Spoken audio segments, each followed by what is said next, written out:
We are now going to take a look at creating a customer appointment using the Customer Appointment Wizard, which you can find up on the main screen under Wizard or by simply hitting the F12 key. It will open up the wizard that you can leave this open on your screen along the bottom for any time a call comes in. So when a call comes in, you can just, when you're talking to the customer or on the phone, you can ask who they are and get their street address and start finding them right away. This example, Ash Grade School is calling, and they say that, well, we're at 8505 Ingleside. Now I may already know that they're in the system because they're a customer I recognize, or I can type this in here and start narrowing it down. And let's see, we've got Ash Grade School right here at 8505 South Ingleside Avenue. Is that correct? In Chicago? Yes. Great.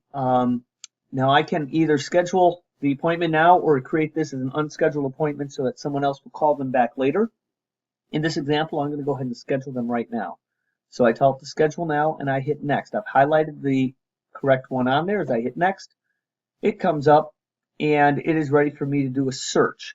It is going to search in this date range for a single appointment time instead of dual appointments. But if you do double or triple booking, you can set this for double or triple.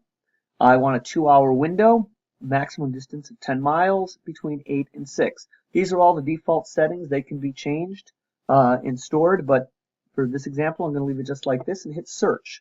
It comes back with several recommendations, as you see, in yellow or in this list. I have an appointment that's 0.7 miles away from there. That is for that I have time today, or I can look at a 3-mile away one, or I can go to 5 miles, 7 miles, and as you can see, my days are all changing up there. You can also see the days here, so I can say, well, would today work? I could send somebody out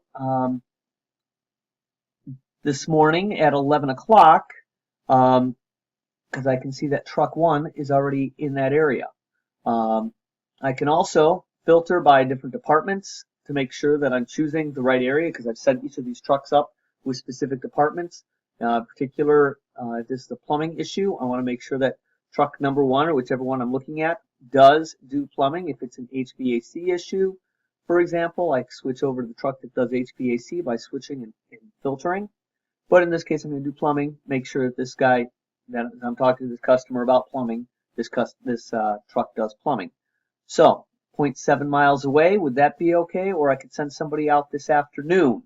And I'm doing it based upon how far I've already got appointments scheduled for guys in those areas. I can always put an appointment anywhere else that I want, but first best place to look is where do you already got a guy that's going to be in the area.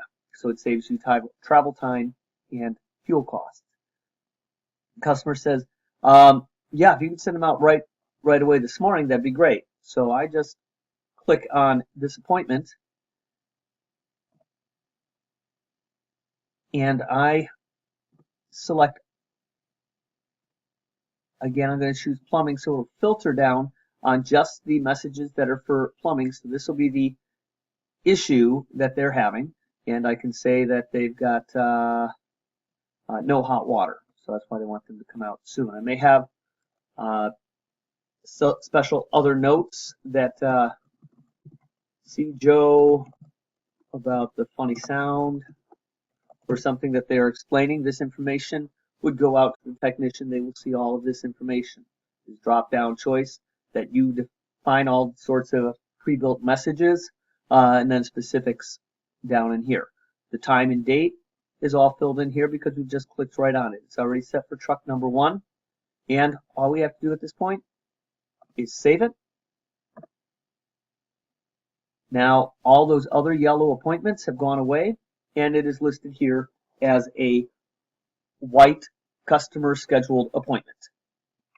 And that's all there is to scheduling a new appointment with the Wizard.